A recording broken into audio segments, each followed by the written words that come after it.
Assalamualaikum warahmatullahi wabarakatuh. Halo semuanya, perkenalkan saya Ajeng Ayunda Putri dengan NIM 2210931017. Pada kesempatan kali ini, saya akan merepresentasikan terkait tugas besar sistem dinamis saya dengan berjudul Pemodelan Sistem Dinamis dalam Peningkatan Profitabilitas Produksi menggunakan Ventana Simulation.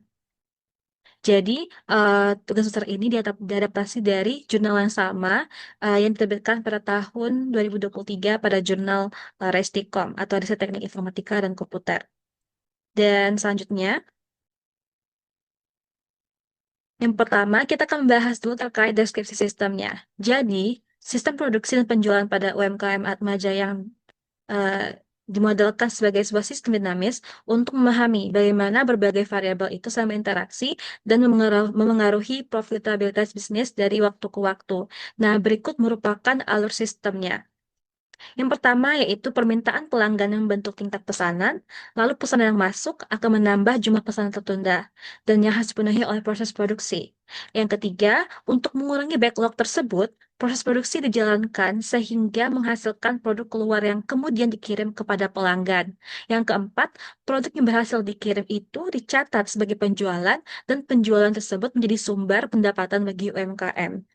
Yang terakhir, pendapatan yang diterima selanjutnya dikurangi dengan berbagai jenis biaya, seperti biaya produksi, biaya komersial, dan biaya operasional lainnya, sehingga menghasilkan nilai keuntungan akhir.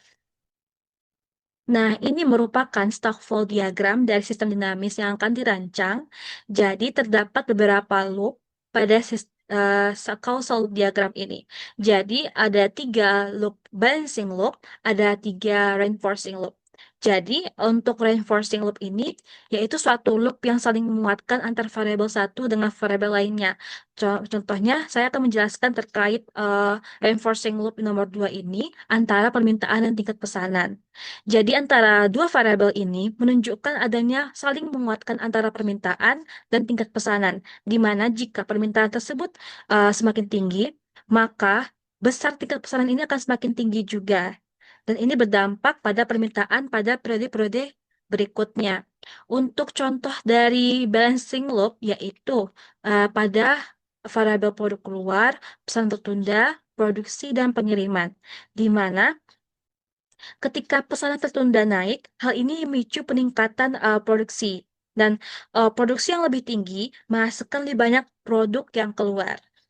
Nah, karena adanya banyaknya produk keluar, maka ini dapat mengurangi adanya pesanan tertunda. Jadi inilah contoh dari balancing loop, di mana mereka ini saling menstabilkan satu sama lain. Dan ini merupakan stock flow diagram. Dan di stock flow diagram ini, kita bisa melihat ada 3 variabel. Jadi pertama ini ada level variabel, lalu yang berbentuk lingkaran ini merupakan rate variabel, dan yang terakhir ini berbentuk berketupat yaitu auxiliary variable. Untuk level variable sendiri, ini merupakan stok yang ada pada stock flow diagram. Nah, sedangkan rate variable merupakan variabel yang memengaruhi stok, di mana besarnya variabel ini, perubahan besar rate variabel itu bisa memengaruhi perubahan level variabel. Dan di rate variable ini terdapat 2 jenis, yaitu inflow atau aliran yang masuk, yang kedua yaitu outflow atau aliran yang keluar dari level variable ini. Yang terakhir ada auxiliary variable, itu merupakan variabel pembantu pelengkap yang dapat meningkatkan kompleksitas dari sistem tersebut. Dan auxiliary variable ini bisa menyusun atau membentuk suatu rate variable. Baik, ini merupakan stock flow diagram yang kita dapatkan dari sistem kita. Jadi terdapat 3 variabel di sini. Ada variabel permintaan. Ini merupakan sebagai level variabel. Dan ini juga sama dengan pesan tertunda, keuntungan, kenaikan biaya produksi per bulan, penjualan. Dan kemudian ada juga namanya rate variabel. Contohnya, pada keuntungan terdapat 3 rate variabel yang mempengaruhinya. Pertama ada pendapatan, biaya produksi, dan biaya komersil. Selanjutnya ada juga namanya auxiliary variable yang berlambang seperti bah ketupat, harga produk, biaya administrasi, dan biaya pemasaran. Sebagai contoh, saya akan jelaskan satu sistem di sini, yaitu pada keuntungan. Jadi di keuntungan ini merupakan level variabel. Dia yang menjadi stok di sini. Untuk inflow dan outflow-nya, jadi pendapatan berperan sebagai inflow. sebagai pemasukan. Sedangkan untuk di keuntungan ini, outflow-nya yaitu biaya komersil dan juga biaya produksi. Oleh karena itu, rumus dari keuntungan variabel ini adalah pendapatan dikurang biaya produksi dikurang dengan biaya komersil. Dan selanjutnya, pendapatan ini dipengaruhi oleh penjualan, jumlah penjualan, dan dikali dengan harga produk, harga satu produk.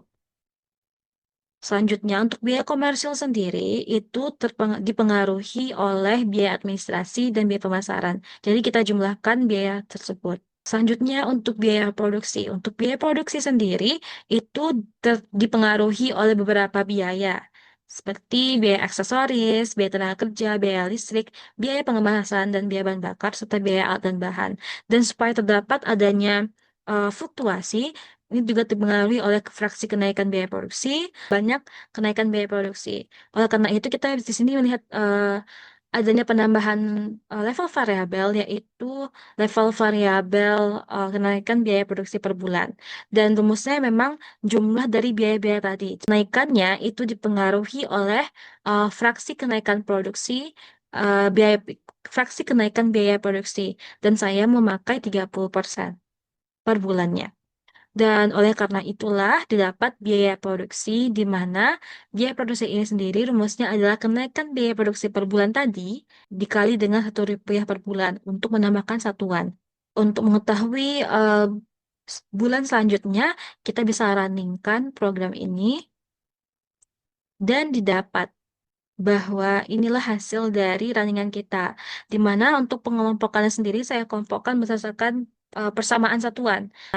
Oleh karena itu, untuk keuntungan pendapatan biaya produksi ini ditempatkan satu tabel, sedangkan untuk pesan tertunda, tingkat pesanan juga produk luar ini ditempatkan satu tabel juga. Dan ini ada hasil dari tabel tadi, kita bisa mengubahnya menjadi grafik, tergantung maunya kita di mana. Nah, setelah kita meraningkan program dari sistem dinamis tadi, nah ini contoh merupakan bentuk tabel yang dihasilkan. Jadi kita bisa melihat bahwa dari waktu ke waktu, per bulan itu, keuntungan dan pendapatan serta biaya produksi itu meningkat secara drastis. Begitu juga dengan berapa banyak pesanan tertunda, tingkat pesanan, ataupun produk keluar. Nah, ini merupakan contoh grafik hasil dari sistem yang kita jalankan tadi, dan kita bisa melihat bahwa ini garisnya bergerak secara naik drastis secara linear, dan selanjutnya ini berdasarkan dari sisi tingkat pesanan, produk keluar, dan pesanan tertunda, di mana eh, terdapat kenaikan secara drastis juga. Jadi output analisisnya begini. Jadi keuntungan tuh meningkat dari 19,8 juta menjadi 41,3 juta. Dan selaras dengan jurnal yang menampilkan profit dari kisaran 20 juta sampai 40 juta. Dan pendapatan juga naik dari 20,3 juta menjadi 27,3 juta. Lalu biaya produksi bertambah dari 503.000 menjadi 676.000. Namun ini masih mengikuti pola kenaikan biaya yang ada pada penelitian asli. Dan yang terkait pesanan tertunda itu bertambah dari 10,71 unit menjadi 23,03 unit. Begitu juga dengan tingkat pesanan yang meningkat dan produk keluar naik dari 32,14 unit sampai 43,23 unit. Namun kenaikan ini masih menunjukkan dinamika yang konsisten dengan model jurnal. Jadi, walaupun hasilnya berbeda dengan yang di jurnal, hal ini karena terdapat adanya penambahan-penambahan variabel seperti fraksi kenaikan biaya, permintaan, lalu fraksi tingkat pesanan, dan kapasitas produksi yang tidak ada di jurnal, sehingga membuat sistem ini menjadi lebih detail. Dan selain itu, struktur model di PowerSim ini memerlukan ada penambahan level variabel yang tadinya cuma dua level variabel, tapi karena kita sudah mencoba untuk melihat lagi, ternyata dibutuhkan 5 level variabel, sehingga akumulasi variabelnya menjadi lebih terdistribusi dan menghasilkan dinamika yang lebih realistis, namun tetap berada dalam rentang perilaku yang sama dengan model jurnal. Baik, mungkin sekian dari saya. Maaf apabila ada yang salah. Assalamualaikum warahmatullahi wabarakatuh.